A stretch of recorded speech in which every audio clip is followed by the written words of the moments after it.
আহা দোস্ত, কার মায়ায় পরে দাড়িটা কাটলা বন্ধু?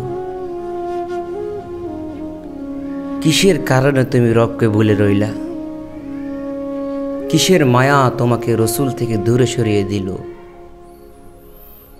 তোমার কি কবরের আযাবের কথা মনে পড়ে না?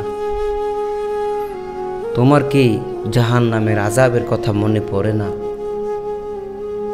প্রতিনিয়ত তোমার চোখের সামনে কত মানুষ দুনিয়া থেকে চলে যায়, বাইক অ্যাক্সিডেন্ট করে, গাছের থেকে পড়ে, বিভিন্নভাবে তোমার সমবয়সী, তোমার দাদার বয়সী, বাবার বয়সী মানুষগুলা চলে যাচ্ছে। কোথায় যাচ্ছে একবারও কি ভেবে দেখো নাই? উসমান রাদিয়াল্লাহু তাআলা আনহু জান্নাতে একজন সার্টিফিকেট প্রাপ্ত সাহাবী ছিলেন। দোস্ত, মনোযোগ দিয়ে শোনো। উসমান কবর দেখলে হাউমাউ করে কান্না করতেন। আল্লাহ রসুল বলে, উসমান কাঁদো কেন? উসমান বলে, ইয়া রাসূলুল্লাহ, আমি উসমান এই জন্য কান্না করি কারণ এই কবর দেখলে আমি আর সহ্য করতে পারি না।